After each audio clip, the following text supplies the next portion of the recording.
अन्नदाता हेल्पलाइन निशुल्क फोन संपर्क सेवा के माध्यम से आपकी द्वारा पूछी गई समस्याओं में से एक या दो महत्वपूर्ण समस्याओं को हम अपने कार्यक्रम में शामिल करते हैं।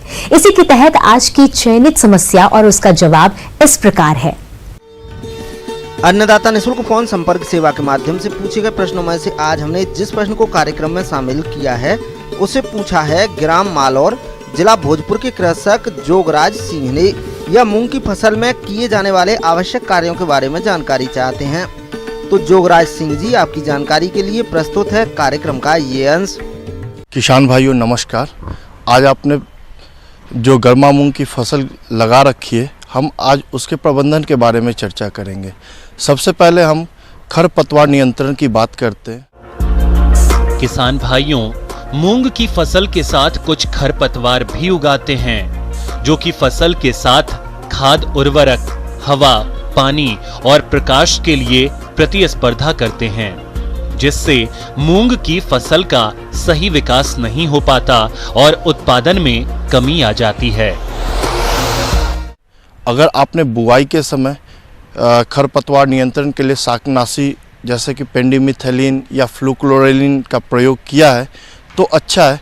अगर नहीं किया है तो फिर बुआई के बाद प्रथम निंदाई बुआई के 20 से 25 दिन के बाद करेंगे और दूसरी निंदाई 45 दिन के बाद करेंगे, जिससे जो भी खरपतवार है वो आपके खेतों में नहीं रहेंगे और हमारे मूंग की फसल को काफ़ी लाभ होगा। किसी भी फसल की वृद्धि व विकास में सिंचाई का अहम योगदान होता है, इसलिए आप मूंग की फसल में सिंचाई का विशेष ध्यान रखें और खेत की मिट्टी के प्रकार को ध्यान में रखते हुए फसल की जरूरत के हिसाब से ही सिंचाई करें। दूसरी बात पे हम चर्चा करेंगे सिंचाई की बात पे।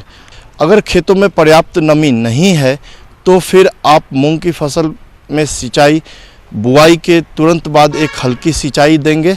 सिंचाई देने के बाद आपको 3 सिंचाई करना अति आवश्यक है, जो कि बुआई के 20 से 25 दिन के बाद, 35 से 40 दिन के बाद और फली पकने के समय करनी होती है। मूंग में प्रमुख कीट पत्ती मोड़क और सफ़ेद मक्खी हैं। सफ़ेद मक्खी एक रस चूसक कीट है जो कि पत्तियों के नरम पत्तियों और नरम तनों के रस को चूसती है, जिससे पौधे कमज़ोर पड़ जाते हैं और सूखने लगते हैं। यह कीट पीला मोज़ेक वायरस और पीला मोज़ेक विषाणुओं को फैलाने में भी सहायक होती है। पीला मोज़ेक विषाणु मूंग का सबसे खतरनाक बीमारी है, जिसकी वजह से मूंग की उपज घट जाती है। अतः इस कीट का नियंत्रण बहुत ही आवश्यक है और इसके नियंत्रण के लिए आप इमिडाक्लोरपिड या फिप्रोनिल 2.5 से 3 मिलीलीटर प्रति 10 लीटर पानी में मिलाकर छिड़काव करेंगे। इसके अलावा मूंग की फसल में इल्लियों का प्रकोप होता है।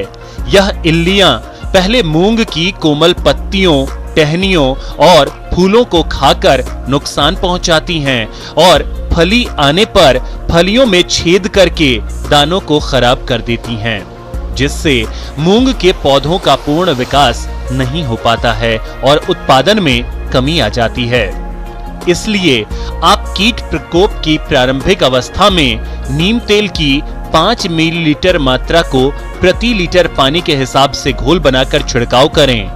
यदि कीट प्रकोप आर्थिक क्षति स्तर से अधिक हो तो रासायनिक नियंत्रण के लिए आप इंडोक्साकार्ब दवा की 1 मिलीलीटर मात्रा को प्रति लीटर पानी के हिसाब से घोल बनाकर छिड़काव करें, तो इन इल्लियों का नियंत्रण आसानी से हो जाता है।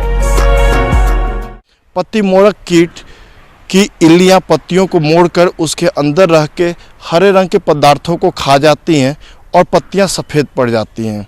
अतः इनके बचाव के लिए आप फ्लुबेंडामाइड 6 मिलीलीटर प्रति 10 लीटर या फिर स्पाइनोसैड 4 मिलीलीटर प्रति 10 लीटर पानी में मिलाकर छिड़काव करेंगे।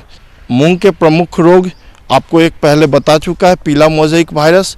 दूसरा है पर्ण दाग, जिसे लीफ स्पॉट भी कहते हैं। लीफ स्पॉट के कारण हल्के या गहरे भूरे रंग के छोटे से बड़े धब्बे पत्तियों पे बन जाते हैं। और इनकी रोकथाम के लिए आप जाइनेब या कॉपर ऑक्सीक्लोराइड 3 ग्राम प्रति लीटर पानी में मिलाकर छिड़काव करेंगे। इस तरह से बताए गए निर्देशों के अनुसार अगर आप मूंग की फसल में अधिक ध्यान देंगे तो अच्छे से अच्छा लाभ ले सकेंगे।